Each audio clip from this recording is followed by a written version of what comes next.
Hello.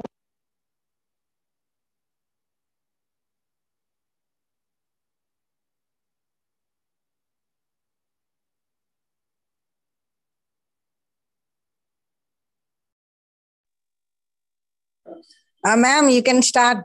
Okay.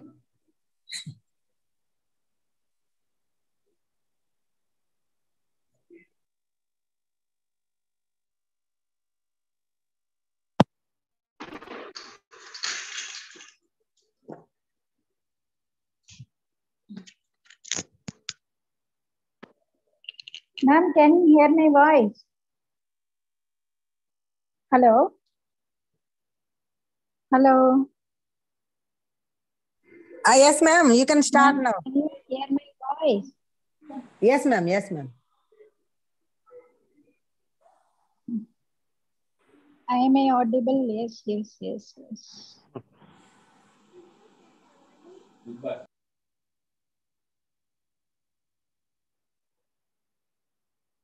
Is it clear? Okay, fine.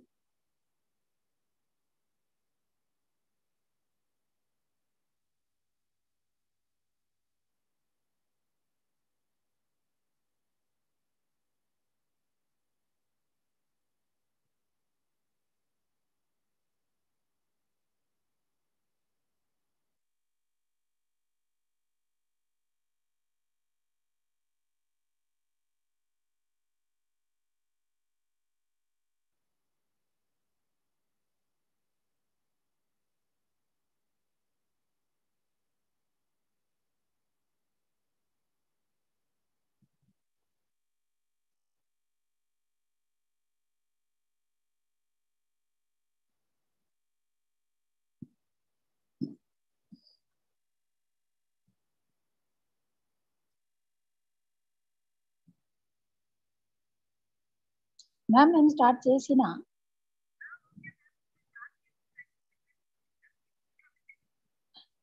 నేనేం చేయాలి అట్లానే వదిలేసిన అంతేనా వేరేం చెప్పాలా ఎవరికి ఏం చెప్పాలి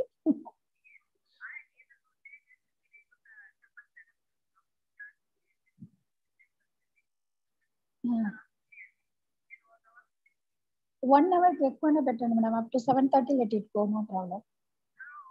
Okay, okay. I'll call you and tell you, ma'am. Till that, let it go. Okay. అది నాకు ఆ లింక్ రావట్లేదు మేడం, అది వేస్ట్ అయిపోతుంది. అవును అవును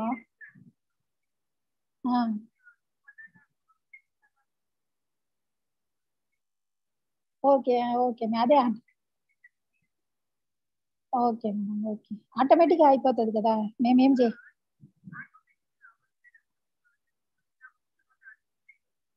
okay madam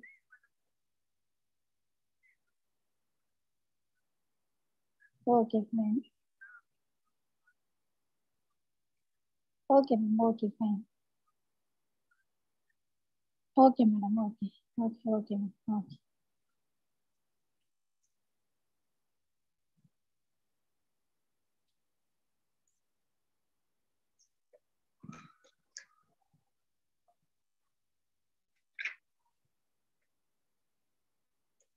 Air pollution dispersion. Air pollution dispersion means in this class we will discuss about how this air pollutants are dispersed in air. We will discuss.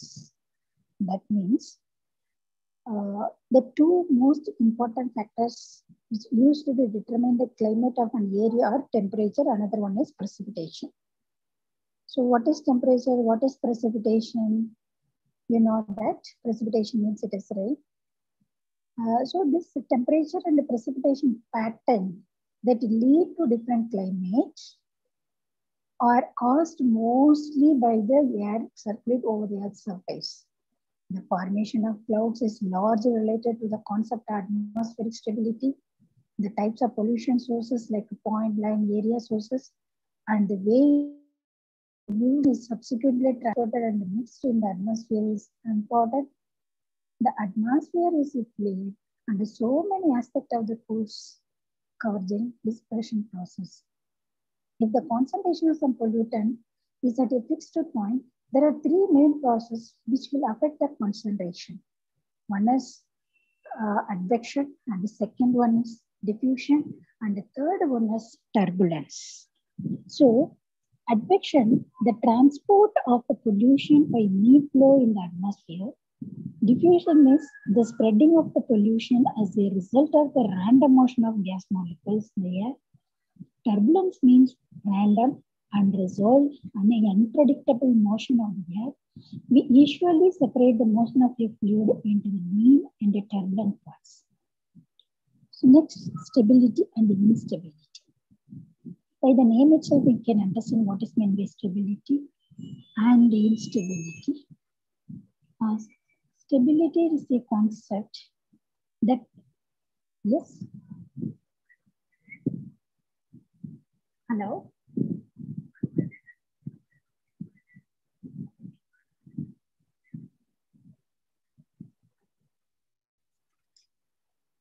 What is meant by stability and instability?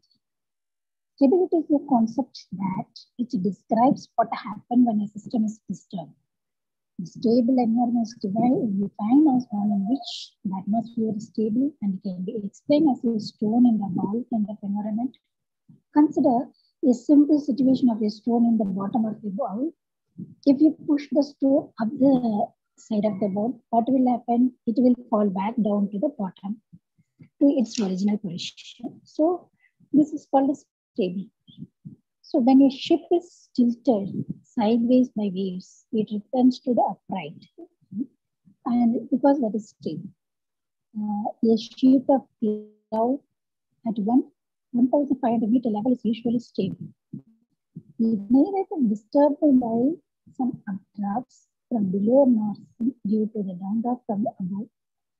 In stable air, if you consider stable air parcel, vertical motion is inhibited, and if clouds form, they will be shallow. And it will be something like a shallow and layered clouds like stratus. Neutral equilibrium is the special case when a change is neither registered nor encouraged. Unstable equilibrium. What is meant by unstable equilibrium? The slightest disturbance that causes the movement from its position to a position further from its equilibrium position is unstable. For example, a packet of air in unstable equilibrium will keep rising when given a slight push from below. Unstable environment. If you take stone on the bottom of the bowl and you give it a little push, it rolls out the bowl. Does not come back to its original position. This is unstable situation. Unstable air, that is where we can say it is a packet of air or parcel. Vertical motion causes commonly produces cumulus or cumulonimbus clouds. Factors that play a role. Pressure excess inside a parcel of air causes it to expand against the inward pressure of the surrounding air. Density, which mass per unit volume changes inversely as the volume of an air parcel. Temperature measured in Kelvin for equation or Celsius for everyday life. Moisture content commonly measured by relative humidity or dew point. The absolute value of the water content is not usually the most important issue, but its value compared with saturation vapor pressure. That's why relative humidity is more relevant than specific humidity. Changes in parcel of air are governed by the gas law, which relate changes in pressure P, volume V, and temperature T. The ideal gas is simplest physical model of a gas. The ideal gas law links volume, pressure, and temperature. That is PV equal to nRT. R is a fundamental physical constant, which called the gas constant, with a value of 8.314 joule per mole per Kelvin. And N is also a constant where a given parcel of air, which effectively measuring the amount of air in the parcel. N is the number of moles, with 1 mole occupying 22.4 liters of standard temperature and pressures. In other words, warmer gas has density at a given pressure. The relationship given a key connection between the density and the temperature of parcel of air at the same pressure and height. I hope you understand that. Rising and falling. How it could be categorized. The key quantity that determines whether a parcel of air will rise or fall in its density related to that of surroundings. If a parcel of air is less dense than the surrounding, it will experience an upthrust on it. When a net moves upwards, exerted by its surroundings. This is a direct consequence of Archimedes' principle. If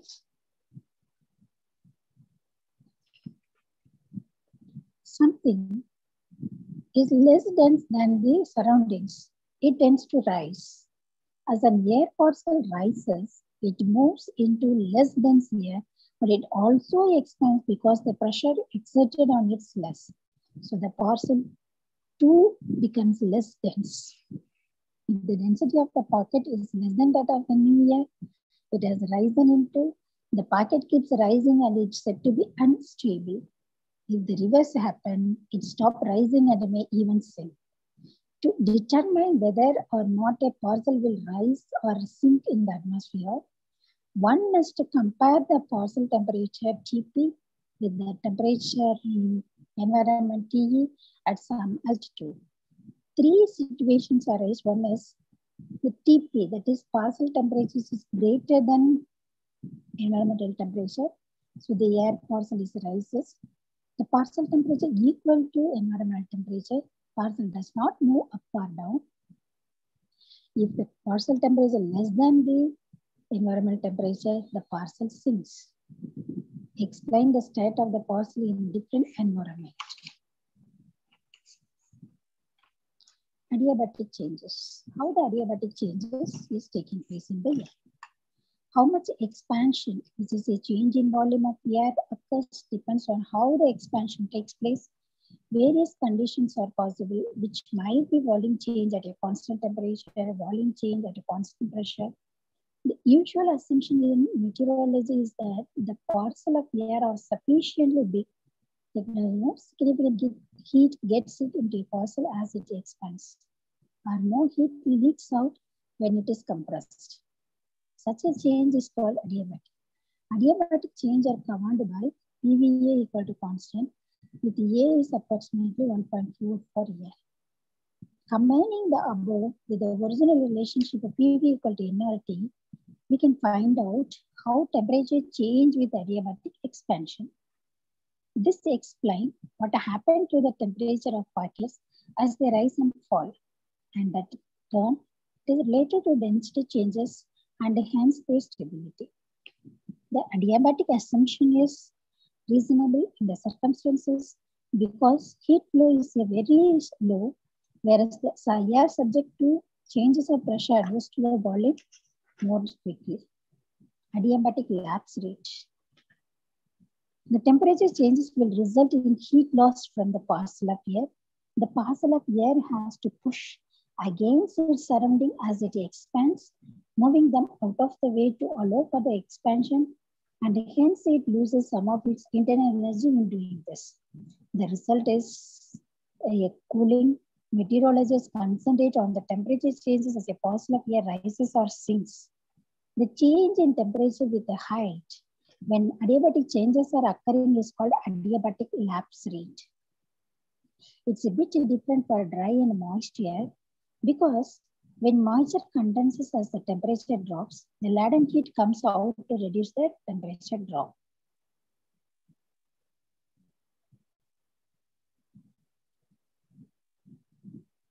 Suppose the parcel of air moves up from the ground to where the pressure has dropped by 15%. If in doing so, it expands by 15%, then PV will remain constant and the temperature will not change. If the volume V expand by less than 15%, the left-hand side of the equation will become smaller, and so the corresponding right-hand side should also be smaller. so that temperature will drop. In an adiabatic change, PV 1.4 remains constant and hence V 1.4 changes by 15%, which means that the volume increases by 8.1%. The product PV drops and so the temperature also drops. To convert this into a lapse rate, the height of the pressure drop 15% has to be calculated. The pressure at the height H denoted pH equal to P0 e to the power minus H by 8, where H is in kilometer and the lapse rate is calculated. Determining air parcel temperature rising, air parcel and adiabatic cool. Consider a rising parcel of air. As the parcel rises, it will adiabatically expand and cool. Adiabatic is a process where parcel temperature changes due to expansion or compression. No heat is added or taken away from the parcel. The parcel expands since the lower pressure outside allows the air molecules to push out on the parcel wall. Since it takes energy for a parcel molecules to push out on the parcel walls, and they use up some of their internal energy in the process. Therefore, the parcel also cools since the temperature is proportional to molecular internal energy. As the parcel sinks, it will adiabatically compress and warm adiabatic, a process where the parcel temperature changes due to an expansion or compression. No heat is added or taken away from the parcel. The parcel compresses since it's moving into a region of high pressure or higher pressure due to the partial compression. The air molecules gain internal energy, hence the mean temperature of the parcel increases. Suppose the air pressure outside a conventional jet airline flying at an altitude of 10 km is 250 mm. Further, suppose the air inside the aircraft is pressurized to 1000 mm. If the outside air temperature is minus 50 degrees centigrade, the temperature of the air brought inside the aircraft and compressed at the dry adiabatic rate at an altitude of 0 meter. If it is also assumed that the parcel temperature at 2 km, then its dry lapse rate is approximately 20 degrees centigrade. The next one is atmospheric temperature profile. The actual temperature profile depends on the history of the air pressure. It can be measured by balloon-borne thermometer. The result is called the environmental lapse rate. The lapse rate is one of the most important properties of the atmosphere when predicting the weather. The lapse rate is the slope of the profile measured from the vertical on the standard graph. Masked adiabatic lapse rate or a standard parcel of the air when it's T equal to TD, when it cools at the moist adiabatic lapse rate 6 degrees per kilometer. If the parcel is at 3 km, then its temperature will be 14 degrees centigrade. Dry versus moist adiabatic process. The moist adiabatic lapse rate is less than the dry adiabatic lapse rate because as vapor condenses into water, water freezes into ice for a saturated parcel. Latent heat is released into the parcel, mitigating an adiabatic cooling.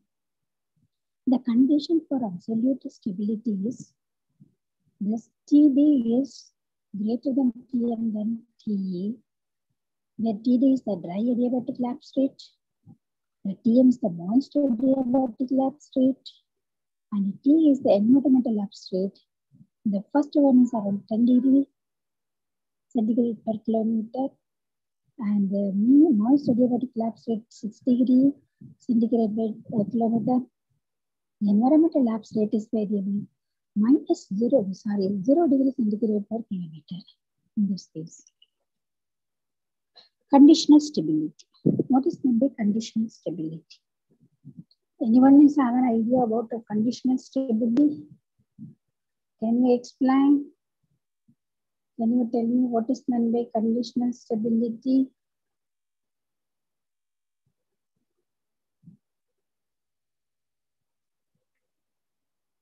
Air that has lapse rate in between the moist and the dry adiabatic lapse rate is said to be conditionally stable. If the air is dry, it is stable. If it is moist, it is unstable. Moist air is unstable because of an upthrust that pulses up an air pocket a little will cause the temperature to change with the moist adiabatic lapse rate, which is less than the environmental rate. The adiabatic cooling is therefore less than the actual cooling of surrounding, and the packet finds itself warmer than its surrounding. It therefore continues to rise and is stable as far as the height is concerned. If all the water condenses, then the air becomes dry and it will stop rising. If conditionally stable moist air were pushed down from above, it would warm than the surrounding air and so would find itself cooler than the surroundings and hence would continue to sink. This would be true provided the air remained moist, but in practice, if the air sinks, it warms. Its humidity reduces and it becomes dry. If the temperature is continuously stable, as it usually is, if you can expect moist air to rise and dry air to be stable. If it is unstable, it is typically rising on a good weather day and it is harder to return ground to punch through unstable air. If air is stable, it may need a lot of lift. Conditional instability. At every 2 kilometer or every way, T less than TA less than TSP, the unsaturated parcel will be cooler than the environment and will sink back to the ground. The saturated parcel will be warmer than the environment and will continue to ascend. This is an example of conditional instability. The condition for conditional instability is GD greater than GE, G is greater than GM, where GD is the dry adiabatic lapse rate 10 degrees centigrade per kilometer. G is the environmental lapse rate that is 7.8 degrees centigrade per kilometer. GM is the moist adiabatic lapse rate where it is 6 degrees centigrade per kilometer. So this is about the conditional instability. And further, conditions of various atmospheric stability and air pollution. Lapse rate means what? Change of temperature with altitude, that is dt by dh, that is called lapse rate. Then adiabatic lapse rate means change of temperature with a change in altitude of an air parcel without gaining or losing of heat to the environment surrounding the parcel. Dry adiabatic lapse rate means assume. Actually, adiabatic lapse rate means change of temperature with the change in altitude of air parcel without gaining or losing of any heat to the environment surrounding the parcel. Dry adiabatic lapse rate means assuming a dry parcel of air is 3 degrees centigrade per 100 meter rise in the altitude of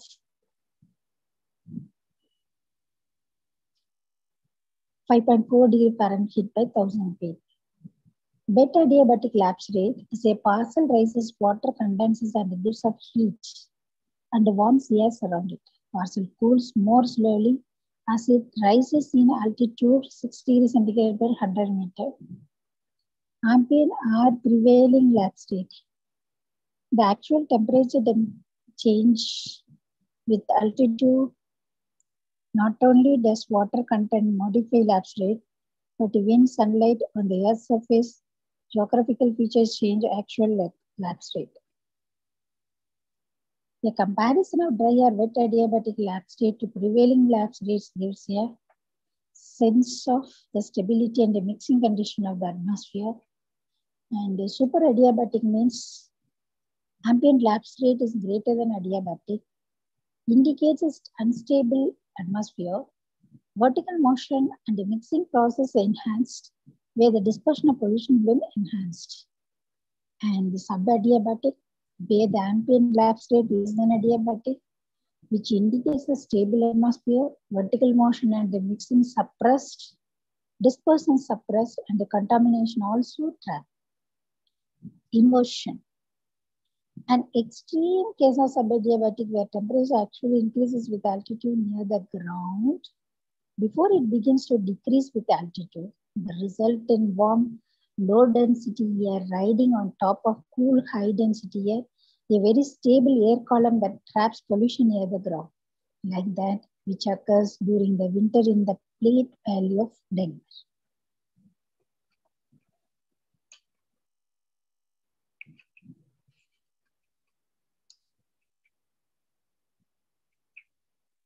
The temperature inversion, both the temperature inversion, we have to discuss. There is many things are there to be discussed. So the temperature inversion is nothing but which occurs when the temperature increases with altitude, and the lapse rate in such a condition is known as the negative lapse rate. This is the extreme case of stable atmosphere. Practically no mixing of the pollutant takes place under stable atmospheric condition. Temperature inversion, which play a significant role in air pollution meteorology. Within an inversion, the air is stable against buoyant vertical motion. The stability also lessens the exchange of wind energy between the air layer near the ground and high altitude wind, so that both the horizontal and the vertical dispersion of pollutant are hindered. Inside the inversion, the situation is extremely stable. Vertical disturbances are strongly damped out. Above the inversion, in the region with the standard lapse rate, the situation is mildly stable. Vertical disturbances are damped, but not nearly as strongly as inside the inversion. Inversion layer based on the nature of formation, which can be termed as subsidence inversion. Where the radiation inversion and advection inversion. Subsidence inversion is usually associated with the tropical anticyclones where the air is warmed by the compression as it descends in a high altitude system and achieves temperature higher than that of the air underneath.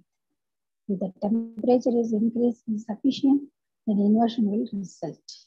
Anticyclone are semi-permanent in nature and can cause subsidence inversion to last for months at a time. The semi-permanent highs are a result of gentle atmospheric circulation pattern.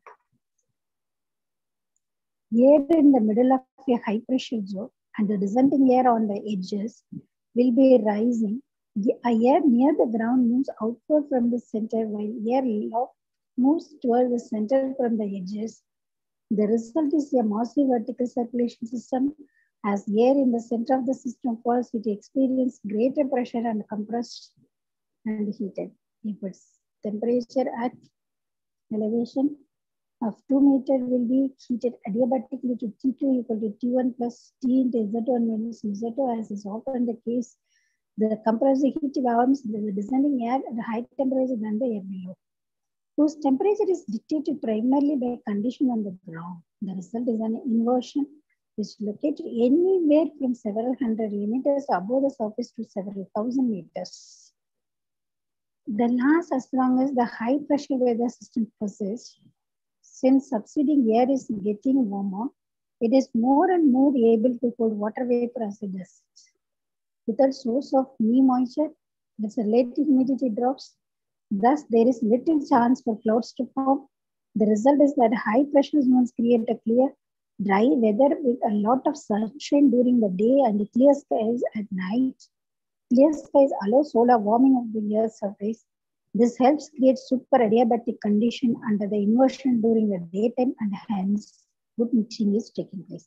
At night, the surface can cool quickly by radiation, which may result in a radiation inversion located under the subsidence inversion. Radiation inversion, which occurs due to the normal diurnal cooling cycle. The ground cools quickly by radiation heat transfer after sunset, due to which the lowest layer of air in contact with the surface losses sensible heat through the conduction and the small scale mixing. And this will result in temperature inversion between the cool low-level air and the warmer air above in the first few hundred meters above the land surface on a clear or a slightly cloudy day with low or orange winds. The subsidence inversion is potentially more serious than radiation inversion because the latter usually dissipates quick rapidly after sunrise. Temperature altitude profile for radiation and subsidence inversion. Development in radiation inversion and subsequent erosion of the inversion is doing all the inversion. Otherwise, the strong radiation inversion at dawn. Ash would be caused by radiation to the night sky near dry region. In more humid areas, atmosphere moisture partly blocks the loss of heat from the ground to outer surface, and a thin or partial cloud cover also reduces the heat loss.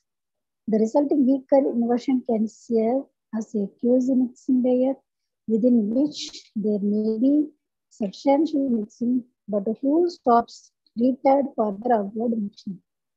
All inversions, either at ground level or at a higher elevation, inhibit atmospheric mixture and thus lead to the accumulation of pollution or pollutant. In summer, with a clear sky, heating of the ground by the sun will normally eliminate an inversion in daytime.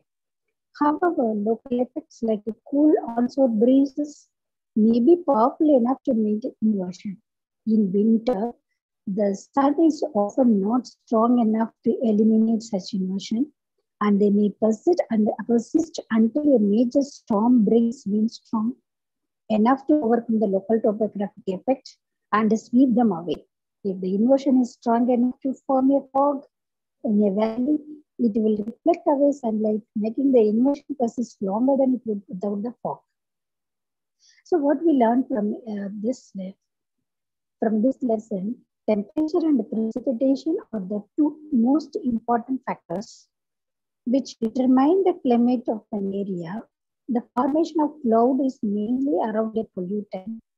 The key quantity and determines whether a parcel of air will rise or fall its density. Air that has lapse rate in between the moist and the dry adiabatic lapse rate is said to be conditionally stable. If the air is dry, it is stable. If it is moist, it is unstable. The microscale turbulent diffusions of material in conjunction with the synotic and mesoscale motions disperse the pollutant in the atmosphere. Temperature inversion plays a significant role in air pollution meteorology. Radiation inversion occurs due to the normal diurnal cooling cycle. All inversion either at ground level or at high elevation inhibit the atmospheric mixture and thus lead to the accumulation of pollutant in the atmosphere.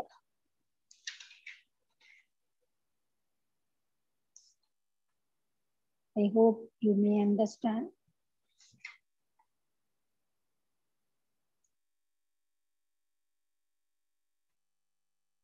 Control of specific air pollutant. How we can control the specific air pollutant?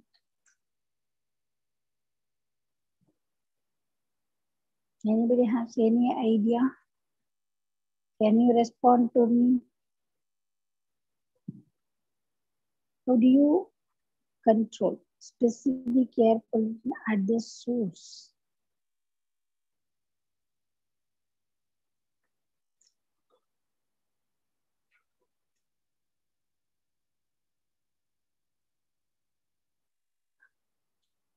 Actually, from this lesson, we can understand method of control of emission from point sources, describe the control equipments, which describe the control equipments and which describe the control of sulfur, nitrogen, volatile organic carbon pollutants. Introduction.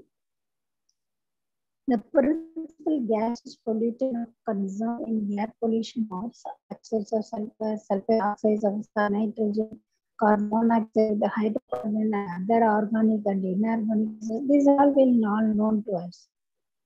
In general, these emissions may be controlled by absorption, adsorption, and inhalation. General methods by which gaseous pollutant can be removed from the industrial gaseous effluent stream or absorption of gaseous pollutant by absorption in a liquid, by adsorption of the solid, and by decomposition or conversion of the pollutant from toxic from non-toxic stable form, chemically either by combustion or by catalytic incineration. These are all the methods generally adapted to, we can say, control the pollutant at the source or from the point source.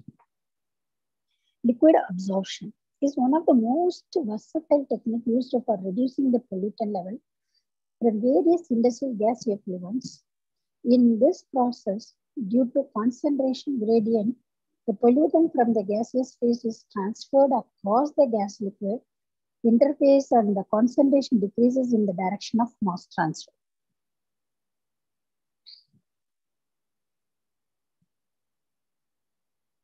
Then, removal of gases. Removal of gases. Hello. By absorption is another technique that is used.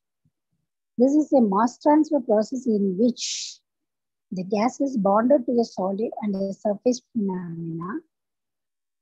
The gas that is adsorbent, which penetrate into the pores of the solid adsorbent, but not into the lattice itself. The bond may be physical binding, where electrostatic forces hold the pollutant gas, or chemical bonding by reaction with the surface.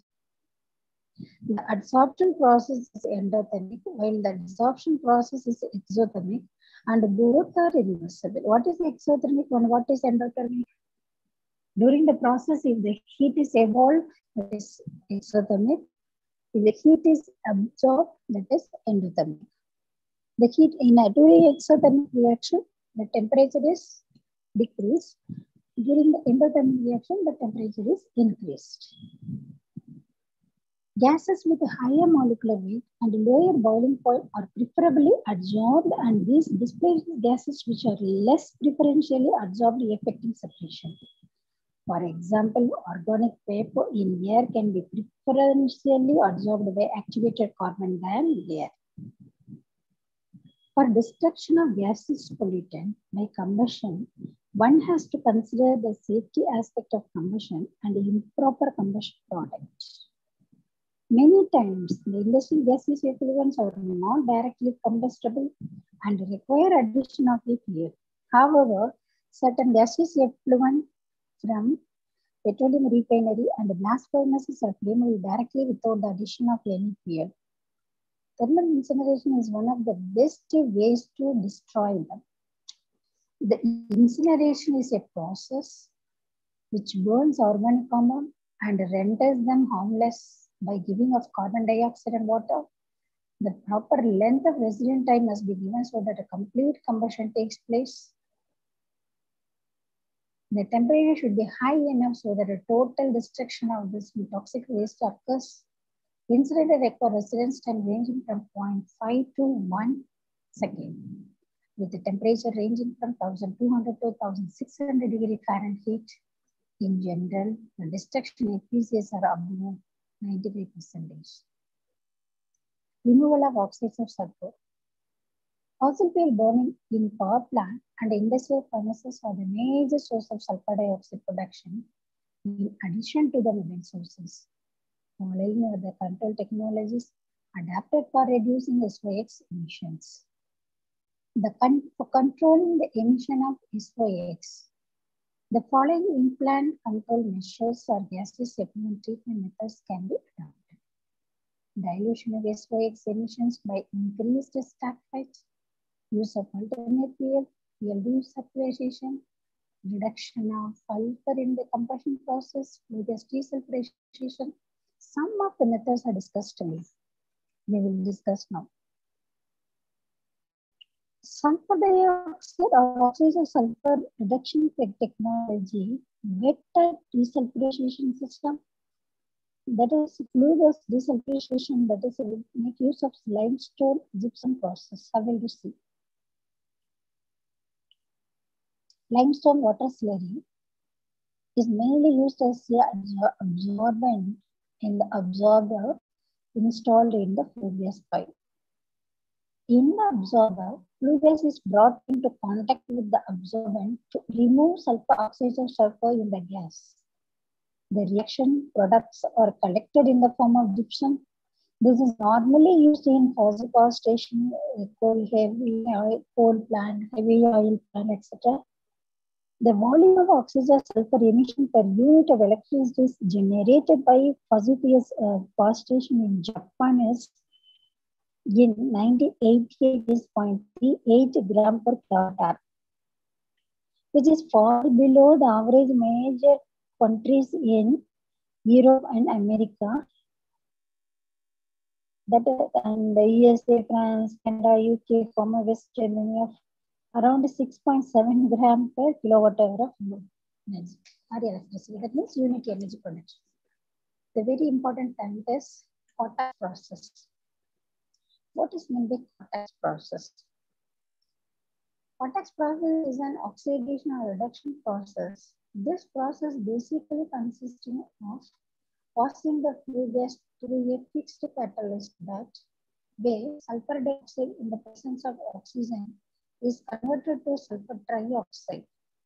The sulfur dioxide is then absorbed in recirculated sulfuric acid in an absorbent tower. Since sulfuric acid is a soluble product, there is no solid waste produced assume that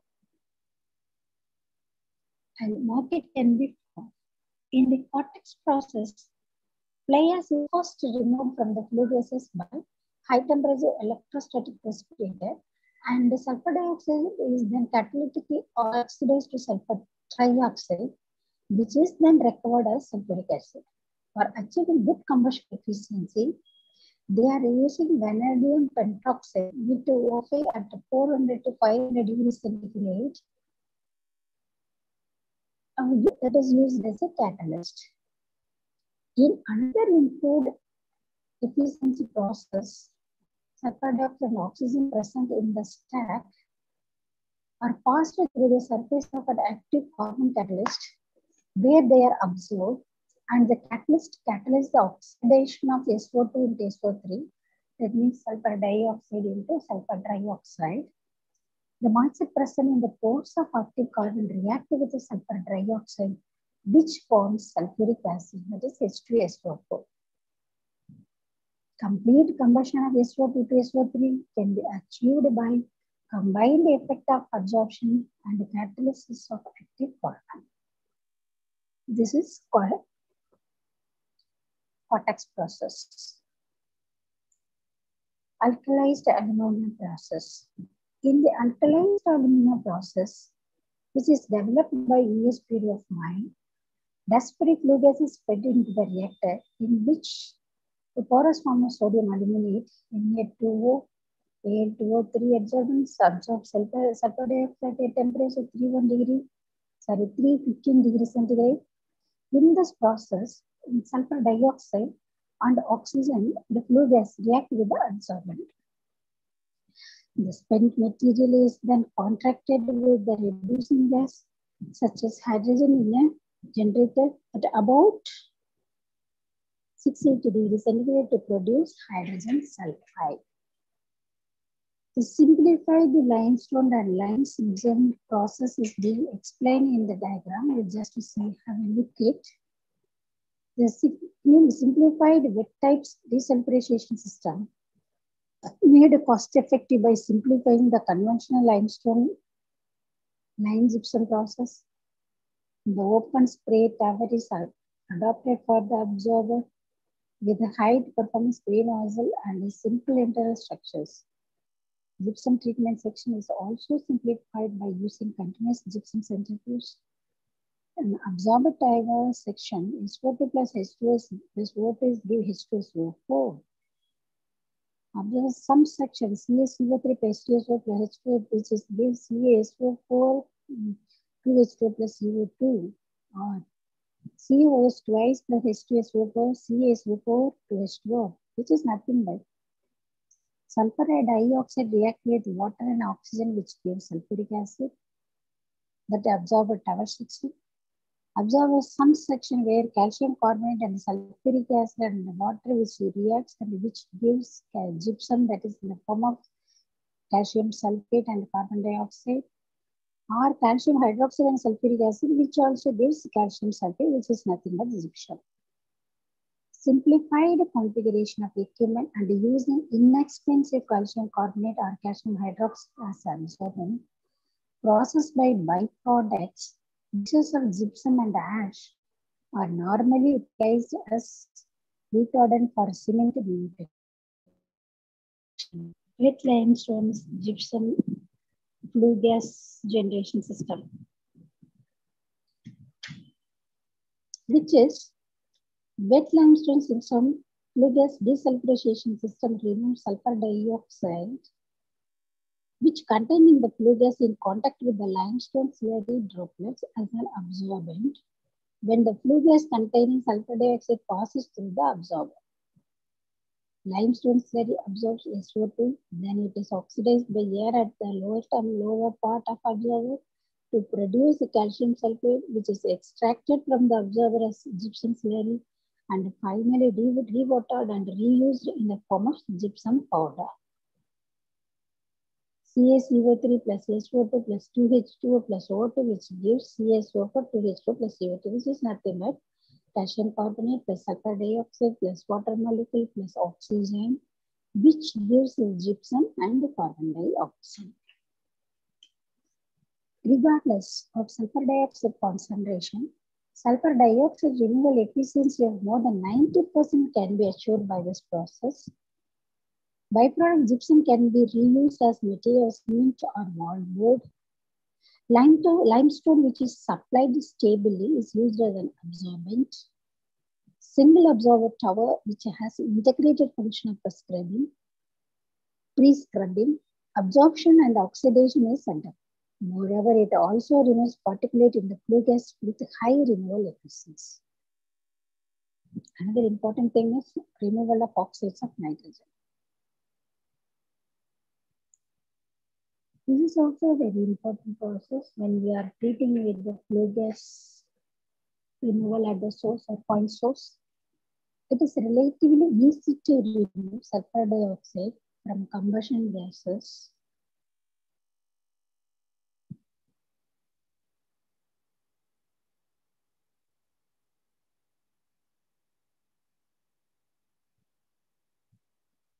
It is relatively easy to remove sulfur dioxide from combustion gases by dissolving sulfur dioxide in water and reacting it with alkali.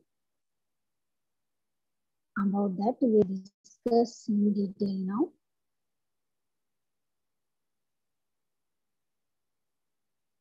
Aqueous sulfur dioxide, that is, quickly forms sulfuric acid or sulfurous acid, which react with alkali and then it is oxidized to sulfates. Collecting nitrogen oxide is not nearly as easy this way because NO2, the principal nitrogen oxide present in combustion gas streams, has a very low solubility in water, unlike sulfur oxide, which quickly reacts with water to form acids. NO must undergo a two-step process to form an acid. That we see.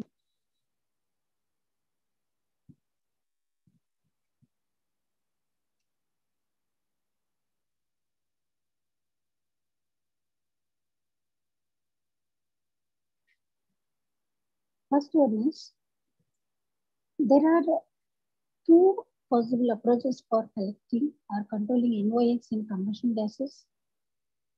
Modification of the combustion process to prevent the formation of NOx1. Second one is treatment of the effluent gases to convert the NOx to N2. Scrubbing methods. For effluent gas treatment for reduction of NOx, the scrubbing techniques for NOx control can be further subdivided into absorption by liquids and another one is adsorption by solids.